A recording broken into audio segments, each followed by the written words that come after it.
First of all, thank you all very much for taking time to join us. I'm Scott Talley with Network Connection in my mobile office in Maine, doing anything I can to stay out of the humidity in Houston in the summertime. I asked Dr. Needham if he wanted a formal introduction with a deal he could send me, and or I could just talk from my heart. And luckily he's going to allow me to do that. Every once in a while you get lucky in life just by showing up. And a good friend of ours, Ron Sukanik, was kind enough to introduce me to Dr. Needham a few months ago. And I was just fascinated in our conversations. I went literally when we were on the call, Dr. Needham, I don't know if you know this, but I was on Amazon ordering your book. And I would just tell you, if you're going to read one business book in the next few months, I would definitely read his books. He's only got 21, so he'll talk a little bit about which one I'm talking about, I'm sure, today. But Escaping Economic Slavery is a fantastic read, and I think everyone would enjoy it, and it really lays out for you what's going on in America. But in addition to his being an author, he's also a NASA scientist. He worked with NASA. He's got a philosophy PhD and a law degree. And what I love about him, I hope, somewhat similar in that when people ask me where do I see network in action in the next 5 years, I always say, every 5 hours, something great's going on in the world led by our franchise owners with some type of community service project. And Dr. Needham probably spends as much time with his community service project there in Birmingham, Alabama, as he does with his for-profit business. And I really honor that, and I think we all should. So we're very blessed to have you, Dr. Needham. I thank you for volunteering to speak with us today, and I'm going to turn it over to you. Well, thanks so much, Scott. I appreciate being with y'all today. I'm looking forward to sharing some ideas. Hopefully they'll be thought-provoking. Let me share my screen here if I can and pop up this presentation, get it to where it needs to be.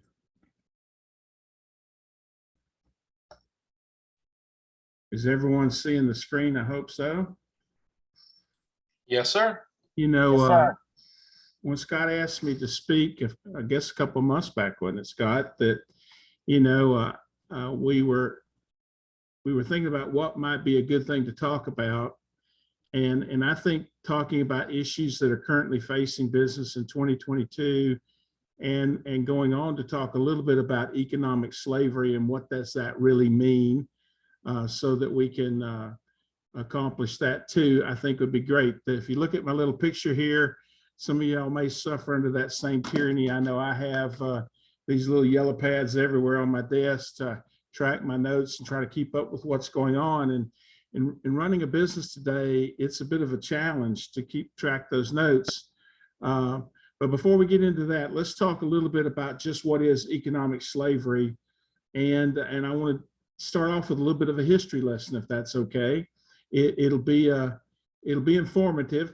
Hopefully I won't bore you to death with it, but if we go back some 500 years ago into the 1526 time frame, what we saw is that in the world there were a lot of kings, a lot of dictators, a lot of monarchs, this, that, and the other thing, especially in Europe. And people were saying, gosh, I've lived under the tyranny of these kings for all these years. I think we might take a trip and go somewhere else. We might go, find a new world. And so in the mid 1500s, actually, I guess in the 1400s, it started, I guess 1492 to be exact, when Columbus sailed the ocean blue. But nevertheless, by 1526, an interesting thing happened. The first slaves actually came to America. And of course, this week is Juneteenth. And so it's about, that emancipation.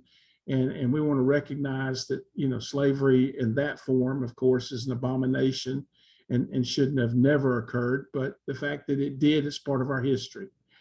And so, but if you fast forward from that to 1776, and what you learn here is that there's these economic cycles, and they're called long cycles, well documented by people like Alexander Tytler and even Ronald Reagan, for that matter, talked about them.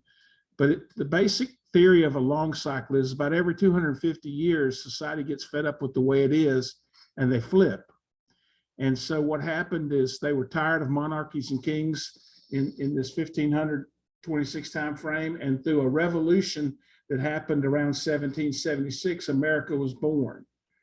And at that time, something else was taking place in Europe, and it was called the Industrial Revolution. And the Industrial Revolution created what we know as modern day business. However, what happened during that revolution is that we began to replace kings and monarchs with businesses. And businesses became, it used to be 90% of Americans worked for themselves and only 10% worked for companies. But during this time frame and for the next 250 years, we would see a move to the cities. We would see a move to working for big companies so that you could get 30 years, retire, and get a gold watch. And we saw the advent of unions and such as that to help get rid of child labor and things that were not really good for the economy either, or not even good for society at whole. But then we saw those things become striving for power. So in around 2000, the Industrial Revolution was replaced by what we think of as big tech today, or the big tech revolution. So you can see on the cover of my book here, it says that, you know, we're looking at big banking, big government, big tech, just big anything you want to think about, big media, and their impact and their influence on our society. Well, in 2019, thereabout, COVID came to America. And Americans found themselves going home and having to stay at home. And they realized something. Gosh, I have a family. Maybe I should be with them more than I think I am. And all of a sudden, working from home has become a popular thing. Well, in this same time frame, even a few years before, words like freelancer and solopreneur and online marketer and things like that became new ways for business to take place and take advantage of this big data, if you will, concept. So what does that mean? Well, by 2026, we will end the next 250-year cycle in America. And what we know is that right now the power has been, you know, some people refer to it as the 1%, some people call it the 3%, but power has been driven to the top 1 to 3%, we'll say, in America, and they control the majority of the wealth in this country. And so we're about the place for the next revolution to take place. And it's called many things. One of the things we hear is called the Great Resignation, you know, and one thing I know is if back in the 1500s, we flipped, and then in 1776, we flipped from the tyranny again.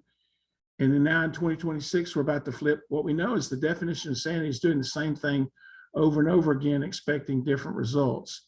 So a few years back, I started writing a series of books I call The Abundant Way. 2 of them are mentioned here on the screen. Both of them are available on Amazon. And the idea of these books was talk about what would the world look like if it was controlled by we the people and not so much by the bigs.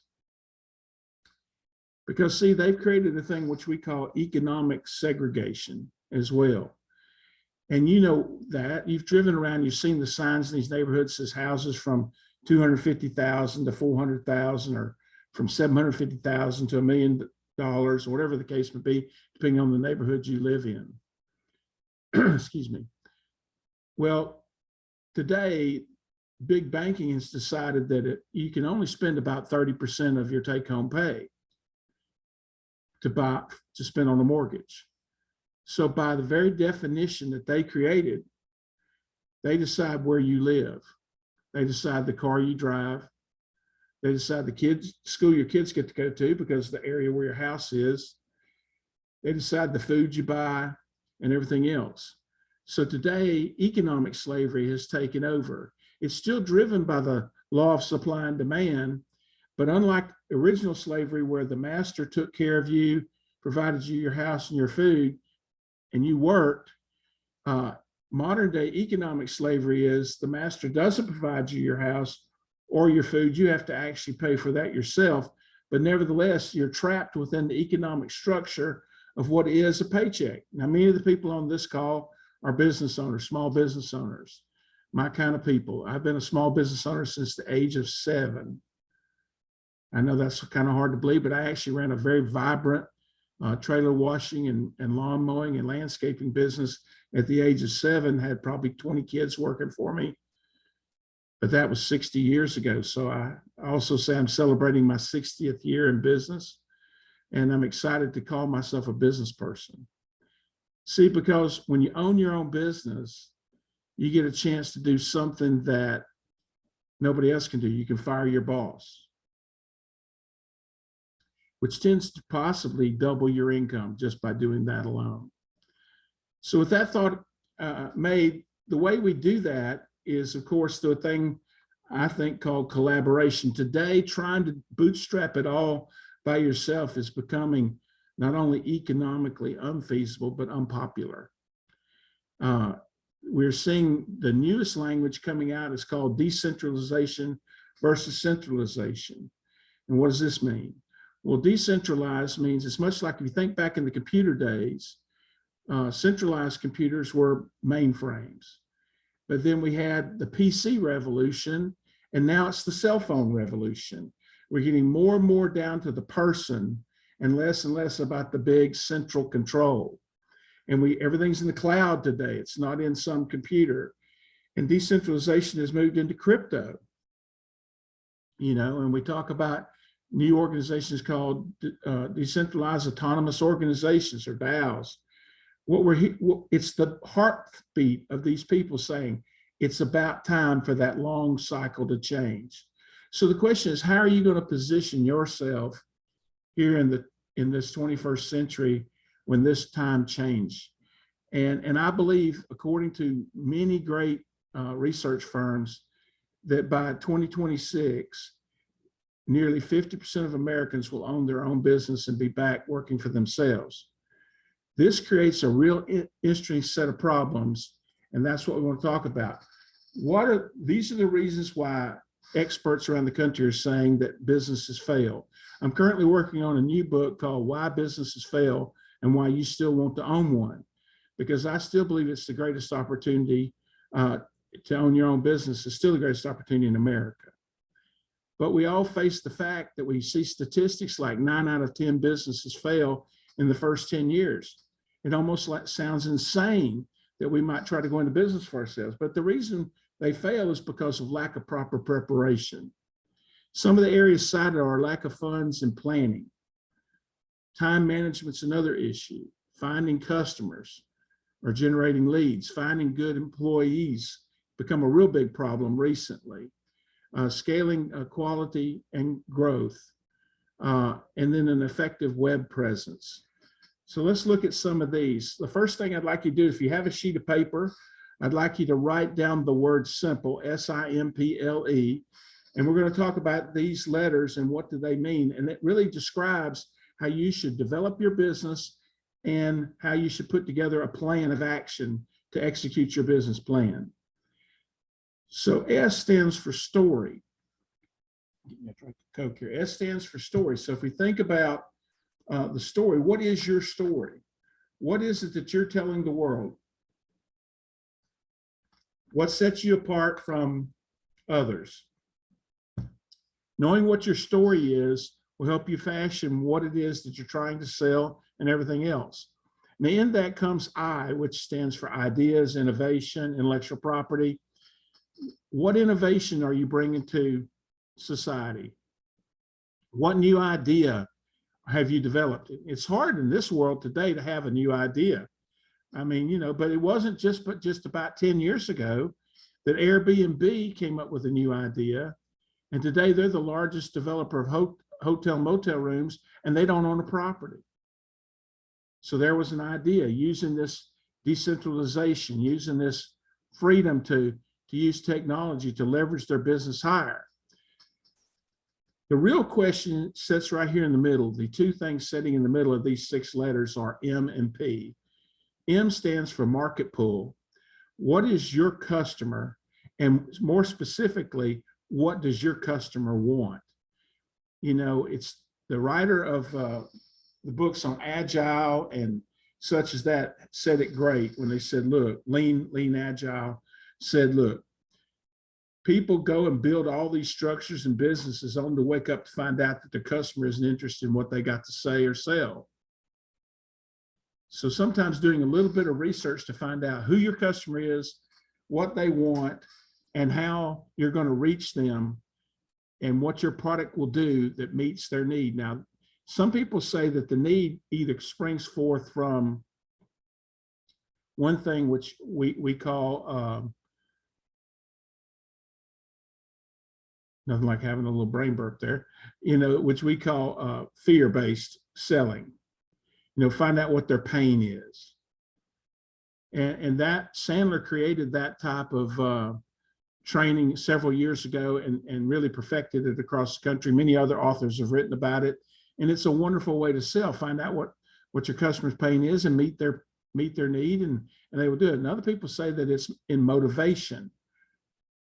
It's a little harder to read motivational people. That's why people tend to go to pain instead. But nevertheless, you got to spring forth from one of those two things. Leverage is how you're going to get to go to market.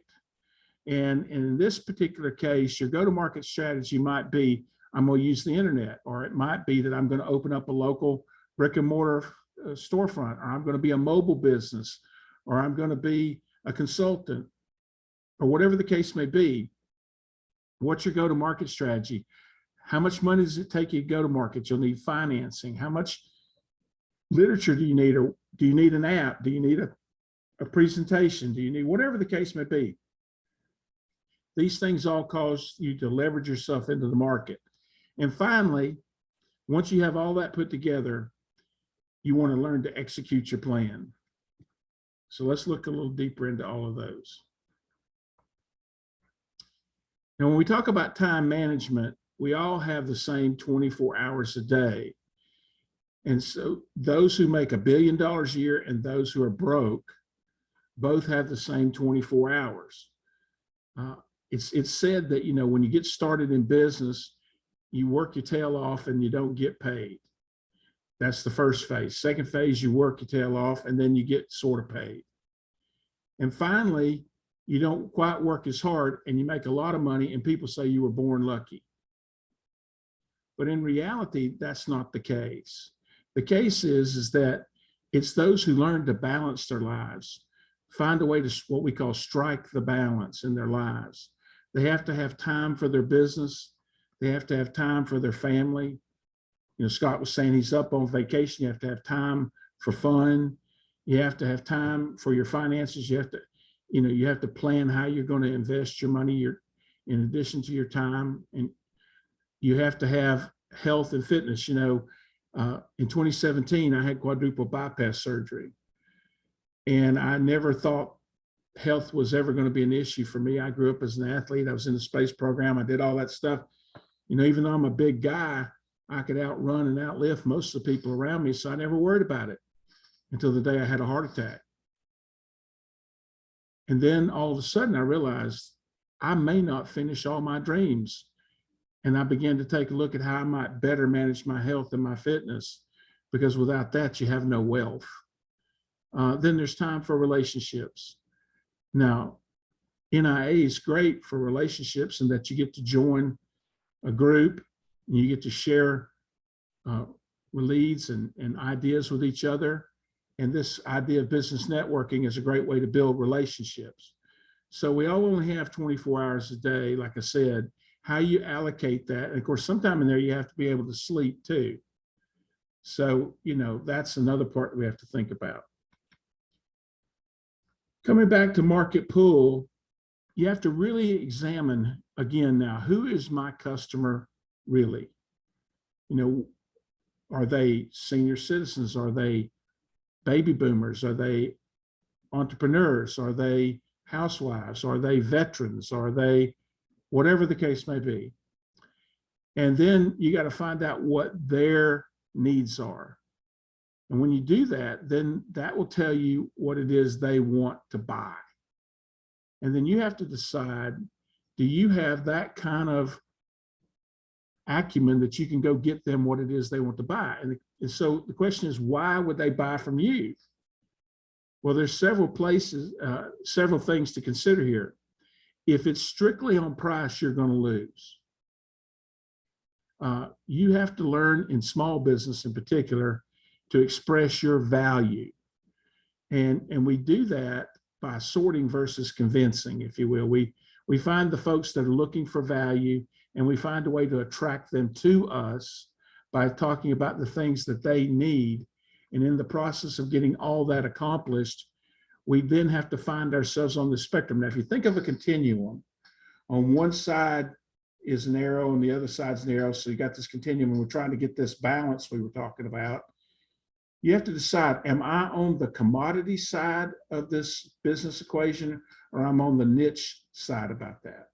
Let's talk about commodity for a second. Commodity means that you're typically wholesaling a product, or you're selling something that's readily available to everybody. And price is always an issue there. And so delivery and those type of things will become very important. Can you get it to people? And as we know, we'll talk about supply chain here in just a second. Supply chain has become a real issue. So if you're thinking about getting in a business where you're in the wholesale side of business, or if you're in the commodity side of business, you need to understand that you'll be driven by what's called velocity. How many units can you sell in a certain period of time?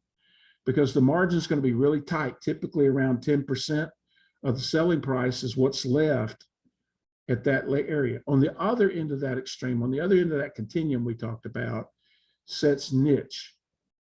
And niche is, for example, consulting or business advice or NIA, or businesses that have a good price point and a low cost of goods. They're more service oriented than they are product oriented. And therefore they don't suffer under supply chain unless you just don't want to work today. So you're looking for businesses. Now, in the middle between those two sits typical retail. And retail works about a 50-50 margin. They call it keystoning in the retail business, where if I buy a product for $1, I sell it for $2. Hence, I have 100% markup or a 50% discount, whichever way you want to look at it. And then on the low end, like I said, it's about 10%. You get up 90 to 100% on the other extreme. So if you're thinking about, how do I grow my business? How do I survive these difficult times? And we're in difficult times. I mean, look, we're back to some inflation. Now, it won't last forever, but for the next 2, 3, 4 years, possibly to even 2026, we're going to feel the pain and the pressure of inflation. That means your workers are going to be asking for more money to get paid. Why? Because they have too much month at the end of their money, and you're their employer, so they're looking to get a living wage from you, which is going to challenge you more if you don't have high margin products. If you think about it, if you don't have a high margin product, then you don't have the margin to give them the pay raise. And if you do have a low margin product, then you got to get your velocity up, but it's hard to do that in the middle of inflation because price keeps jumping on you. You have to keep changing your price, where if on the other end, you can lag that changing of price because you have more margin to work with. I'm hoping that's making some sense to y'all. Lastly, supply chain. Supply chain becomes very important. And we live in a time called manipulated scarcity. Now, the law of supply and demand, which is how capitalism is supposed to work, says that when things are in short supply, the price goes up. And when things are in abundant supply or commoditized, if you will, then the price has to come down in order to reach what they call an equilibrium. Well, when that was conceived, they never conceived cartels of oligarchs like big banking getting with big business, or big media driving big business, or big tech controlling through surveillance capitalism, and was tracking everything you do and selling your data off to somebody. I don't know about you, but it frustrates me. If I speak in my house and my phone's anywhere near me, when I look for things on the internet, it seems everything I was talking about follows me. That's called surveillance capitalism. It's quite an invasion of our privacy if you think about it. But nevertheless, there's been some great books written on that too. Dr. Zobanoff from Harvard wrote a phenomenal book. It's about 800 pages. It'll break your back to carry it, but nevertheless, it really talks about where the future of the economy is going as it relates to big data. Well, all this to say that supply chain becomes very, very important because we have this manipulated scarcity. If, for example, and I'm not picking on any particular company, but I'll name one, Home Depot. If Home Depot can buy up all of the lumber that's in the supply chain because they have an arrangement with a banking system, then how does a local lumber yard compete? They don't. If Walmart can, which is basic consignment store nowadays, they don't really actually pay for the inventory that's on their shelves until it sells, because they have net 120-day terms or 180-day terms in some cases. They will sell that product 2 and 3 times before they pay for it the first time. But how does small business America compete with that when we have to pay for stuff when they deliver it to our door? These become the challenges of surviving in small business, but there's a way to victory. And that's what I've made my life doing for the last 34 years, is I've been helping other people understand how to survive, because I've been in business for 34 years. Now, I know this, I've made a lot of mistakes. In fact, I think I'm the chief mistake maker, but what comes with that is wisdom. And you will make mistakes in business, that's for sure. So don't let that bother you. In fact, if a business fails, don't let that bother you, just start another one. So we're facing this idea called the Great Resignation. And the Great Resignation is a real thing. I mean, a lot of people want to foo-foo it and say there's nothing to it, or it's just somehow another manifestation of COVID. No, I think COVID woke the public up, but it was already brewing, because 10 years ago they were writing about, as we talked about, freelancers and solopreneurs and things like that, and why we were moving from, businesses, these big corporate structures, down to armies of one, single entrepreneurs working from home, chances are. So you have to have a perspective. Are your employees an expense to you on your income statement, or are they an asset on your balance sheet? I say to you that God created human beings like he created everything else on this planet, and he values them greatly, and we should too. If you have good people that'll work for you, you need to look at them as an asset. You need to invest time in them, spend money on training, invite them to meetings like this, get them encouraged. You say, well, if I teach them to go into business for themselves, they'll leave me and go to work somewhere else, become my competition. Well, maybe not if you set your company up just right, because sometimes being a part of a team is better than being alone.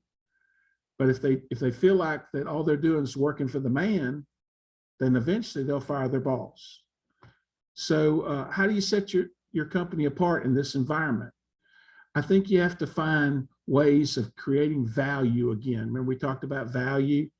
You have to find ways to create value in your company so that when they look at you, that their fear of loss, their fear of leaving your company is greater than their desire to go somewhere else.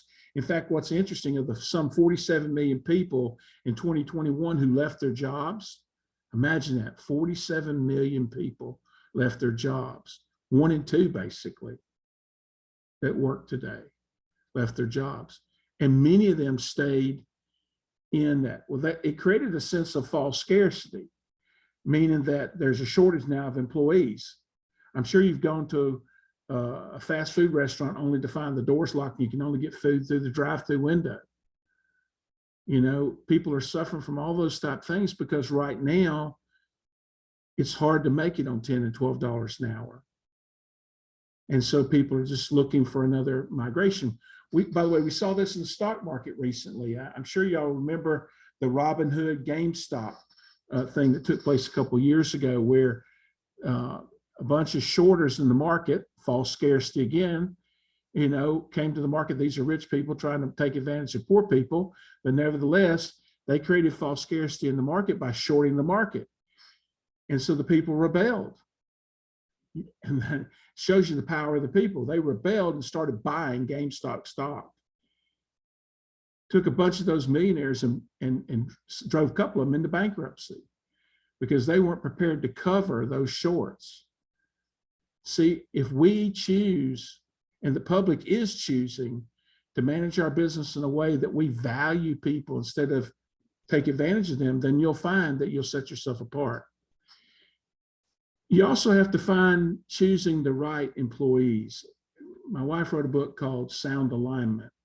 It's available on Amazon too. And Sound Alignment 2.0 specifically is the book you will want to get. And there she tells stories about all these different businesses and how they inappropriately chose the wrong team member. Well, in marriage, if you choose the wrong team member, it usually results in divorce. Well, the same thing's true here. If you choose your team inappropriately, then you find yourself in a divorce. They leave you, go to work somewhere else, become your competition. So there's all kinds of ways to do that. We don't have time in this training today to talk about how we fix that. But there are lots of ways to create sound alignment, to make sure that they're interested in what you're interested in. Helping them be a part of the team and not working for you is another way to get that accomplished. It's said that the number one reason that people are leaving today is low pay and lack of opportunity. I think low pay, I found that people, if with the proper recognition, will, like a t-shirt or a plaque, will work for free almost just for the recognition. So I think pay is less of the issue, other than the raw economics that I just can't afford to pay my bills. But lack of opportunity is killing America. Now, we're the land of opportunity, so that seems like a misnomer.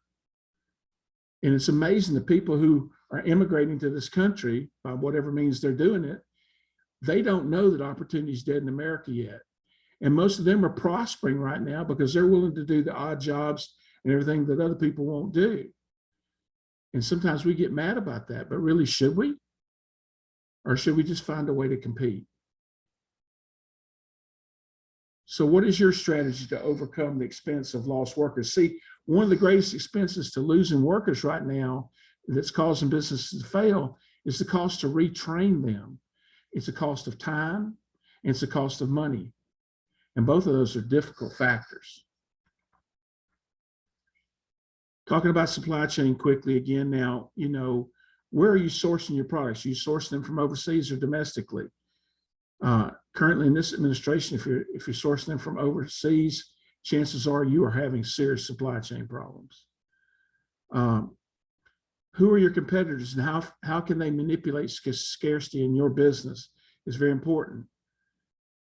Are you building relationships and value, or are you trying to just sell on price? You know, W.T. Grant's, which most of you may not remember, was a great department store back in the, say, the 60s, 50s, 60s time frame. Some of you maybe weren't even born in that time frame, but they were one of the first department stores to come out with a credit card. And it was so successful that the month that they sold the most stuff was the month they went out of business. They literally sold themselves out of business because they forgot that people were going to pay slower on the credit cards, and they didn't develop a mechanism to resupply their stores. And so they literally sold themselves out of business. Selling on price is never a good thing to do. Selling on value and relationship is. You need to have a local story. You know, Scott mentioned at the front of the call that NIA works hard to help people work in their local communities. And I've been a part of doing that for a number of years myself. In fact, I haven't run any advertising in my business in the last 34 years. Not one piece. I didn't even have a website till last year. Didn't feel it was necessary because I built the kind of relationships with my customers that they referred people to me. And I charged them a fair and reasonable price for the service I rendered. And they like doing business with me. But you need a local story. You need to not only be about your business, but you need to be about your community. So find projects that you can get involved in. Let people know your business supports these projects. We see this in grocery stores today where they'll at checkout, they'll say, would you like to give money to this hospital or this campaign or this or that? But you notice they don't ask you because you don't have the foot traffic. But that doesn't mean you can't go find a local charity or someone to support and then go ahead and raise money at your cash register for those people and give them that money. I trust you, when you start giving out those checks, you'll get the newspaper to follow you and you won't have to pay a dime for that advertising. And it's much better advertising. I'm not against advertising. I just think that something we have to think about. So why you is a question, and why should you be online if you are online? And what is unique? Remember, it's interesting that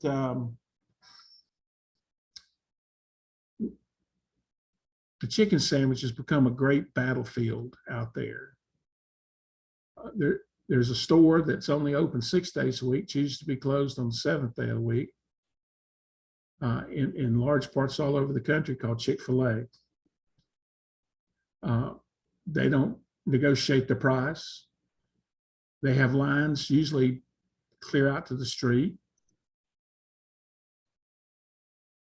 And they were kind of the inventor of the modern day chicken sandwich.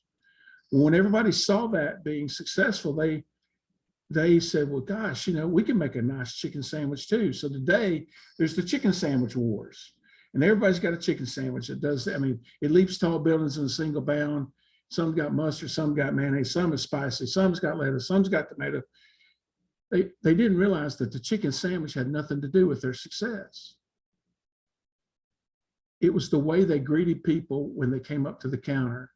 It was the quality of team that they aligned themselves with. It was the cleanliness of the location. It was the quality of the food, yes. All of these factors became a part of their success. They had guidelines and principles that they set. Do you have these protocols and principles in your business?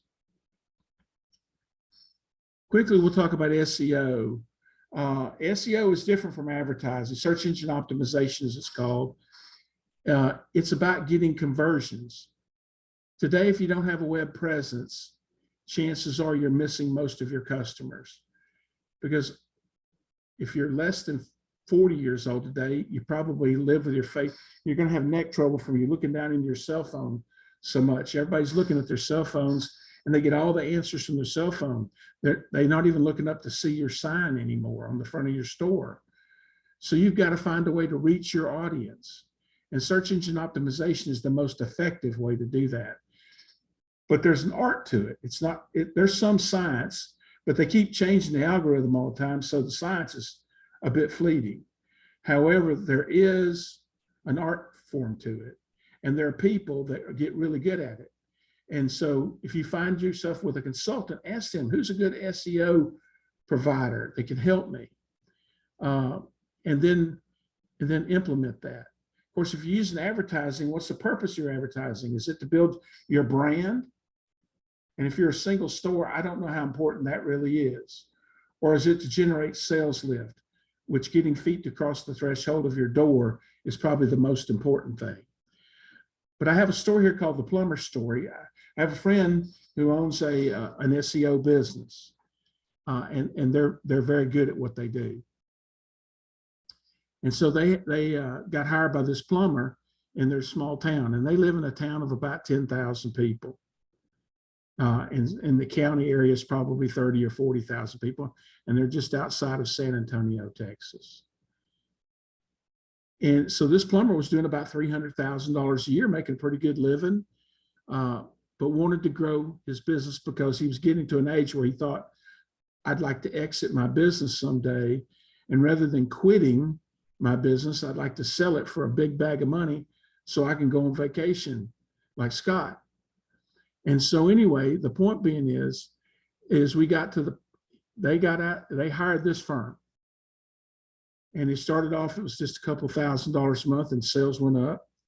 Eventually they were paying them $7,500 a month to do search engine optimization for them.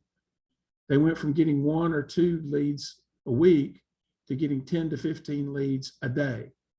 The business grew over a period of 3 years from $300,000 to to 5 million, and he was able to sell it for a substantial return on his investment.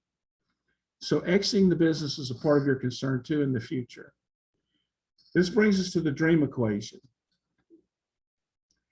Since the early 80s, I have done this little equation with all of my clients. So I'm going through it really quickly with you. It says that if you have a vehicle and you have dreams, is that enough? And the answer is no. What we know is that if vehicles were enough, the business or the 401k or the IRA or whatever it is you have was enough to get you to your dreams, then everybody be successful in having their dreams come true. And that simply just doesn't happen. So what I learned was there's a fraction in the middle. And, you know, I'm a mathematician, but if you remember grammar school, if the number on the top of the fraction is bigger than the number on the bottom, you get more. And if the number on the bottom is bigger than the number on the top, you get less. Well, most business people, they're worried about time management and they're worried about money management. We talked about that already today. And so they only got so much time and so much money that they can invest. And that's multiplied times your vehicle. So if you want to get multiplication, you cannot do it by having distractions in your life. So you need to take a distraction inventory. And by the way, all distractions are equal. Anything that keeps you from doing what it is you set out to do is a distraction. Now you have to balance that in life like we talked about earlier before. But if you play with this equation a little bit and you start to study your distractions, you'll find out why maybe you haven't achieved what you hope to achieve.